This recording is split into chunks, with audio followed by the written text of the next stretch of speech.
The sirens over Kyiv tell one story. Принято решение о проведении специальной военной операции. The whispers in Washington tell another. President Trump is raising doubts on whether Ukraine can win the war over Russia. They still win it. I don't think they will, but they could still win it.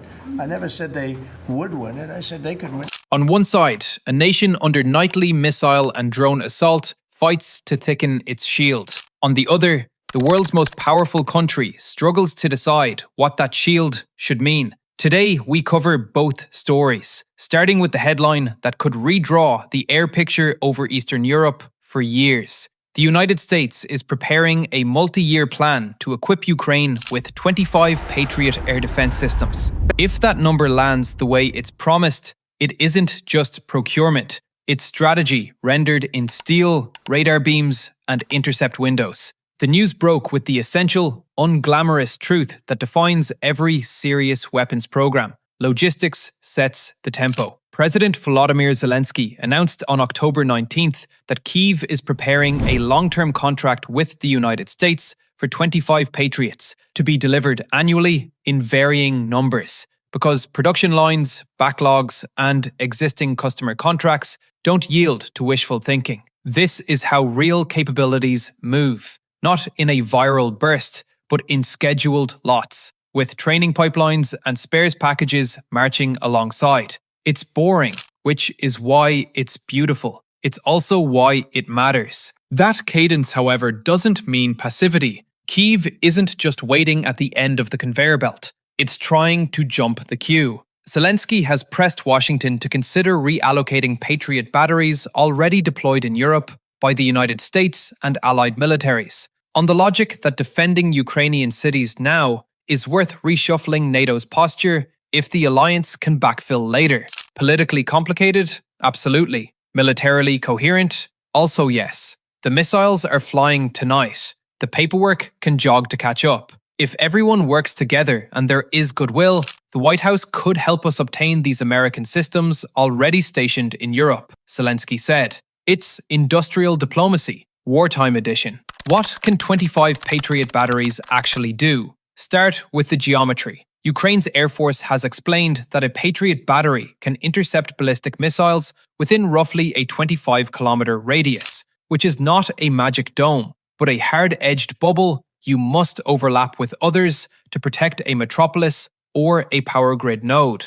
Layer enough bubbles, and you force enemy planners to take longer routes, accept worse angles, and face more attrition on the way in. You don't make Russia's strikes impossible. You make them expensive and unreliable. In air defense, expensive and unreliable is deterrence's quiet cousin. Patriot's value is not just the circle it draws on a map, but the confidence it projects into a kill chain. The radar acquires, the command post assigns, the launcher fires, and the intercept occurs in seconds. Short, violent physics lessons that turn a ballistic arc into shrapnel. Against ballistic threats, the hardest class of targets, Patriot PAC-3 interceptors give defenders a vertical punch Ukrainian gunners can't get from guns, manpads, or even medium-range systems. Patriot complements NASAMS and IRIS-T SLM. It doesn't replace them. The point defense guns catch the leakers, the medium-range systems thin the herd. Patriot boxes out the warheads that arrive screaming straight down. None of that is glamorous, but it keeps hospitals lit and runways intact. That is the difference between a country that can fight tomorrow and one that can only bury its dead. Here's where the boring brilliance gets human. Each battery isn't just a slab of hardware, it's a team sport. Operators, maintainers, supply techs, and mission planners must learn to tune radars, troubleshoot launchers, and apply shoot doctrine under pressure. Ukraine has already shown it can learn faster than Moscow can adapt. 25 Patriots would formalize that advantage. And the training doesn't exist in a vacuum. Zelensky's meetings with Raytheon and Lockheed executives weren't photo ops. They were calendar compression exercises aimed at boosting output, accelerating F-16 integration, and knitting American industry to Ukrainian demand in a way that survives election cycles. That is how you build resilience out of lead time. Let's talk coverage. You won't blanket a country the size of Ukraine with 25 circles. You don't need to. You cover what keeps the war effort alive. Power plants, transformer yards, key bridges, fuel depots, large air bases, and command hubs. You protect the cities that keep civil society functioning. Kyiv, Kharkiv, Dnipro, Odessa. And the staging bases that push Russian logistics another 30 kilometers back. The Kremlin will still launch. The difference is that more of those launches will end in unremarkable mid-air pops that never make the news. Air defense's greatest victories are the disasters you never hear about. Of course, every shield casts a shadow. Patriots are not invulnerable. Russia will hunt batteries with Iskanders, Lancets, glide bombs, and Kinjal hype. Doctrine matters. Place them wrong and you tempt targeting. Fire them wrong and you waste million-dollar interceptors on $1,000 drones. But doctrine is teachable, and Ukraine's air defenders have already shown a knack for turning painful lessons into better ambushes. 25 batteries do not guarantee safety. They guarantee options. In war, options are oxygen. Now, the industrial part. These 25 systems will arrive each year in varying numbers, Zelensky said, explicitly acknowledging the backlog and the existing commitments to other customers. That's the hard things are hard clause of every serious acquisition. It's also the clause that unlocks capacity. Multi-year orders justify factory expansions,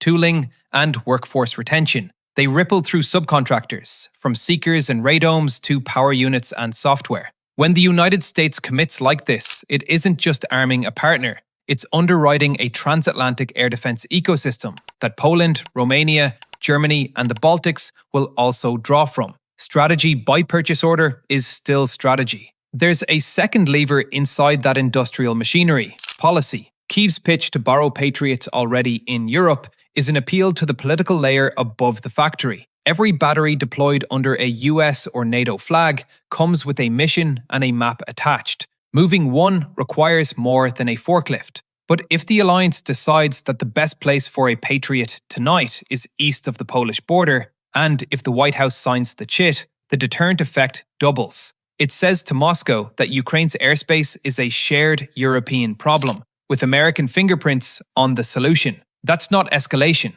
that's clarity. All of this would be straightforward if hardware and policy marched in formation. Which brings us to Washington, where the music sheet sometimes looks like it was left out in the rain.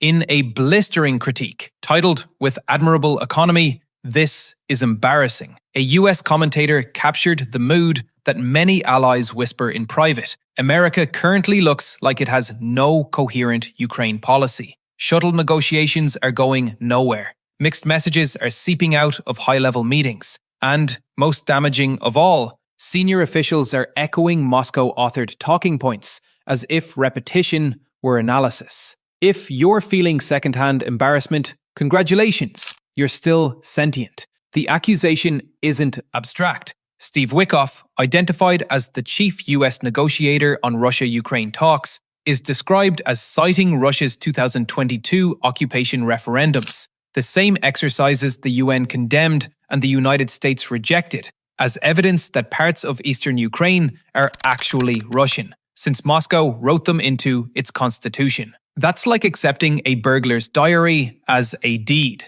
Zelensky's response was diplomatic but razor-sharp. If Russia can scribble territory into its constitution and expect others to honor it, could Ukraine scribble Russian regions into its own constitution and demand reciprocal withdrawals? This is a non-functional model, he said. Non-functional is the polite word. Others might pick a spicier adjective. It gets worse. Reports from a recent Trump-Zelensky meeting depict a conversation that descended many times into a shouting match. I think it's disrespectful for you to come into the Oval Office and try to litigate this in front of the American media. Right now, you guys are going around and forcing conscripts to the front lines because you have manpower problems. You should be thanking the president for trying to bring an end to this conflict. First of all, during the war, everybody has problems. Even you, but you have nice ocean. And don't feel now, but you will feel it in the future. Don't tell us what we're going to feel. We're trying to solve a problem. Don't tell us what we're going to feel. With President Trump urging Zelensky to accept Putin's terms or face destruction, adopting Kremlin lines even when they contradicted his own previous statements about Russian weaknesses. Maps were allegedly tossed aside, offers shifted like sand. Whatever the motive, frustration, theatrics, or a misguided bid for the headline, "I ended the war," the optics land the same way. US resolve looks negotiable, US analysis looks outsourced, and US leverage looks self-inflictedly small. Then there's the weapons confusion. According to those same accounts, Trump declined to provide Tomahawk cruise missiles and mused about offering security guarantees to both Kyiv and Moscow, a framing the Ukrainian delegation found, how to put this, confusing. This isn't kids' soccer where everyone gets a trophy. Security guarantees are for deterring aggressors, not consoling them. Allies and adversaries hear such talk and draw their own conclusions. Washington is either unserious, divided, or both. None of those conclusions helps a Ukrainian radar operator decide which track gets an interceptor when the scope fills with targets at 3 a.m. Meanwhile, the battlefield stubbornly refuses to fit the narrative of a restrained Russia. Daily missile and drone strikes pound civilian infrastructure. The energy grid groans into winter, and videos of atrocities remind anyone paying attention that holding back is a myth that comforts precisely no one under bombardment.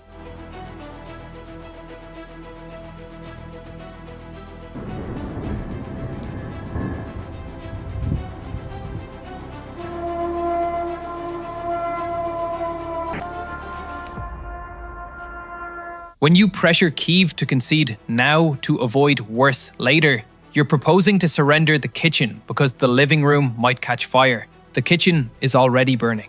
Back to the negotiation theater. Even Moscow appears to regard some of these floated deals as unserious. Kremlin spokesman Dmitry Peskov publicly waved away the idea that a Trump-Putin summit was imminent or even being prepared, underscoring that Russia's conditions hadn't changed and that stopping at existing positions was not actually on offer. If both sides are unhappy, that's not automatically a good compromise. Sometimes it's just two different flavors of bad. In this case, one side keeps occupying, annexing, and shelling. The other is asked to swallow illegality as inevitability. That's not peace. That's a pause with concessions baked in.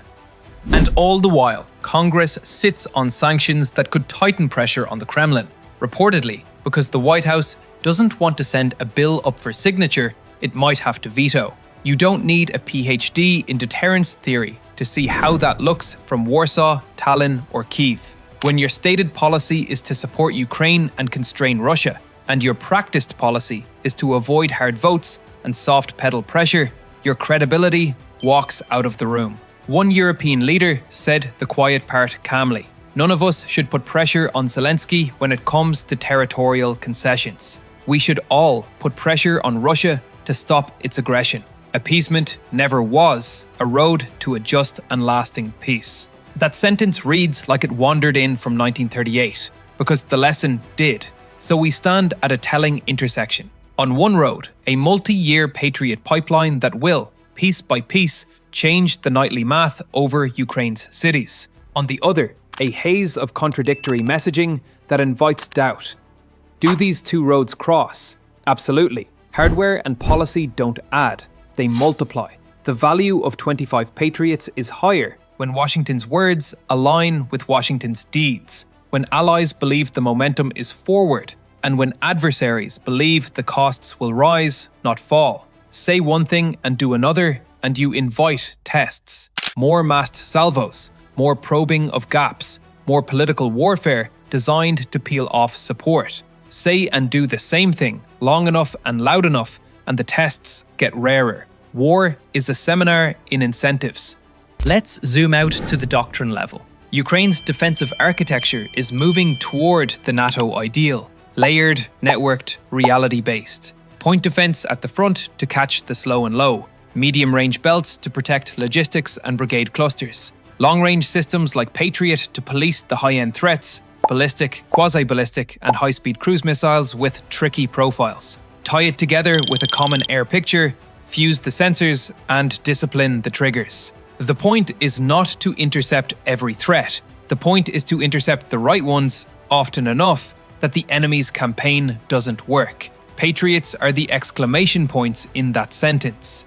And the industrial logic loops right back. By writing a contract the way Zelensky describes, long horizon, steady cadence, Washington signals to industry that it's worth investing in capacity. More shifts, more suppliers, more test cells, more throughput. That means fewer "we'll get back to you next year" conversations, and more "we can bring that forward by a quarter" results. It also creates spillover benefits for European allies buying into the same ecosystem.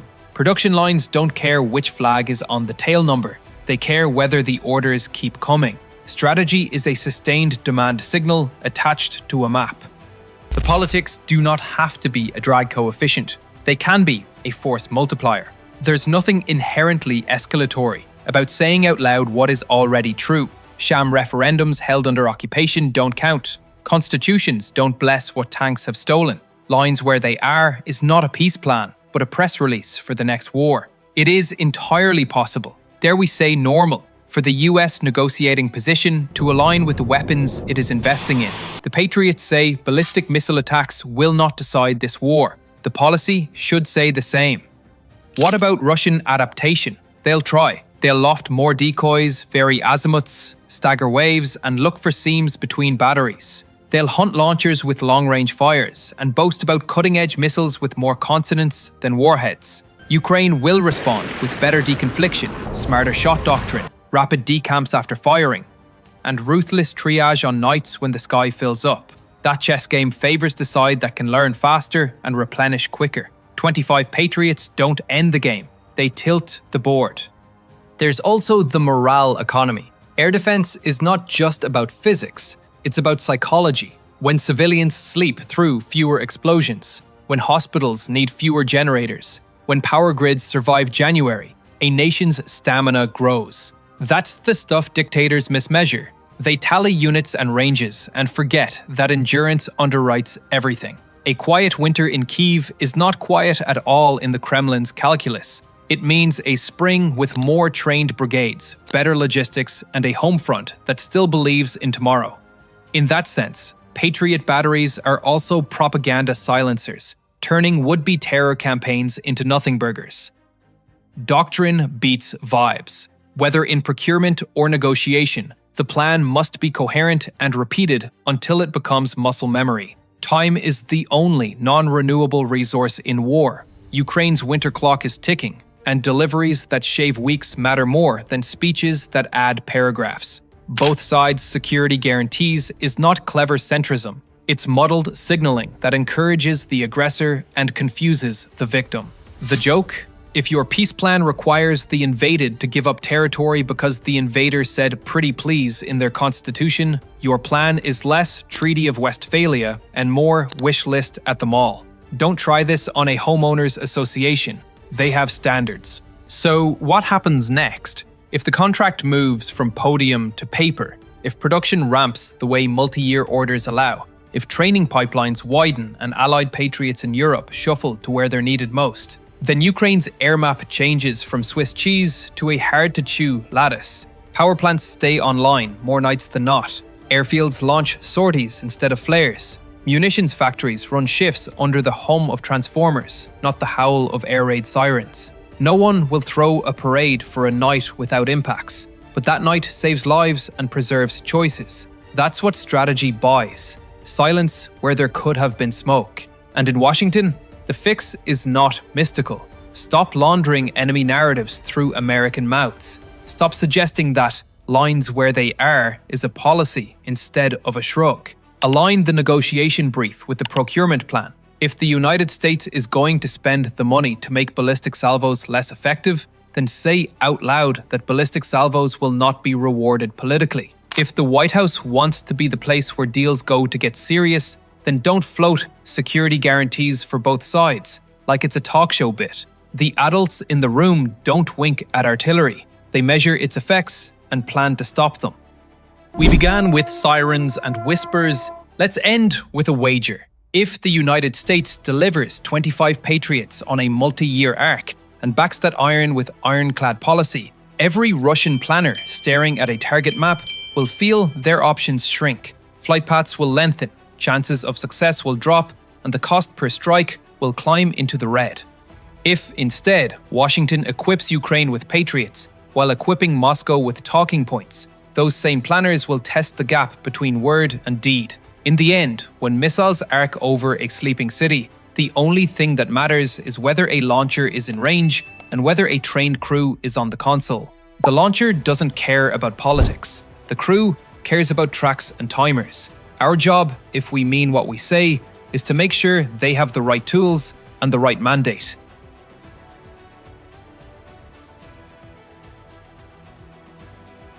"25 isn't just a number. It's a promise measured in circles on a map, in megawatts saved, in lives uncounted because the worst didn't happen. The question isn't whether Ukraine needs them. It does. The question is whether the United States will let its actions define its policy rather than the other way around. The missiles won't wait for us to decide. Neither will winter, neither will history.